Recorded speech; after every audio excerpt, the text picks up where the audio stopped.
কাশ্মীরে পেহেলগাঁও হামলার ভয়ঙ্কর প্রতিশোধ নিল ভারত। আজ রাতে পাকিস্তানের ম্যাক্সিমাম ৯ জায়গায় আক্রমণ হেনেছে ভারতের সেনাবাহিনী। ভারতের বায়ুসেনা ভারতের সীমান্তে দাঁড়িয়েই অ্যাটাক করেছে এবং পাকিস্তানের ৯ জায়গায় একেবারে খুঁটে, খুঁটে পূর্ব পরিকল্পনা মাফিক ৯ জায়গায় আক্রমণ হেনেছে। যদিও পাকিস্তান সরকার স্বীকার করেছে যে তাদের ভূমিতে মোট ৫ জায়গায় আক্রমণ হানা হয়েছে। এই ৫ জায়গার মধ্যে ৩ জায়গা আছে পাক অধিকৃত কাশ্মীর এবং ২ জায়গা আছে একেবারে ইন্টারন্যাশনাল বর্ডার ভেদ করে পাকিস্তানের অভ্যন্তরে আক্রমণ। ভারত সরকার এই অপারেশনের নাম দিয়েছেন অপারেশন সিঁদুর। এই নামের পেছনে একটা তাৎপর্য আছে। পেহেলগাঁও হামলায় অনেক সদ্য বিবাহিত মহিলা বিধবা হয়েছে। তাদের স্মৃতির সিঁদুর মুছে গেছে। হানিমুনে যাওয়া সদ্য বিবাহিত স্ত্রীকে বিধবা করে দেওয়া হয়েছে, যার স্মৃতির সিঁদুর মুছে গেছে।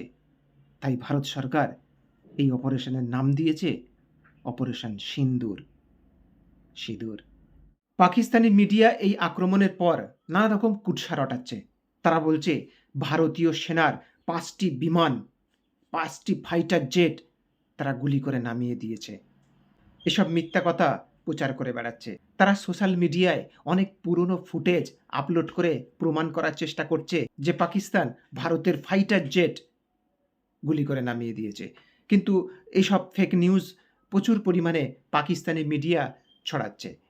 যেখানে ভারত সরকার, ভারতের সেনাবাহিনী ঘোষণা করেছে যে পাকিস্তানের বর্ডারের মধ্যে প্রবেশ করতে হয়নি।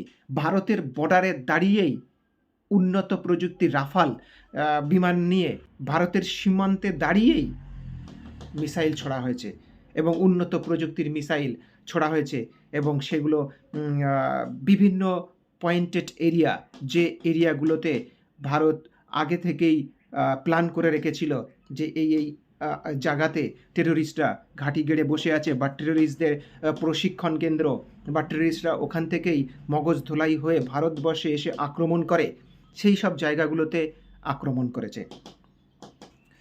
পাকিস্তান সরকার এই নিয়ে প্রচণ্ড ক্ষেপে গেছে। রাগে ফুটতে ফুটতে তারা বলছে যে এর যোগ্য জবাব তারা দেবে। যদিও সীমান্তে এখন প্রচণ্ড উত্তেজনা, সীমান্তে তারা যুদ্ধবিরতি লঙ্ঘন করে গোলাগুলি চালাতে শোনা যাচ্ছে। আক্রমণের ক্ষয়ক্ষতি নিয়ে বিভিন্ন মহলে বিভিন্ন রকম চর্চা হলেও এটা নিয়ে কোনো সন্দেহ নেই যে ভারত পাকিস্তানের শিরদাঁড়ায় আঘাত করেছে। আর এই আঘাতের দরকারও ছিল, কারণ ভারতের কাশ্মীরকে যেভাবে উত্তপ্ত করেছে একের পর এক পাকিস্তান, তাই জবাবের প্রয়োজন ছিলই।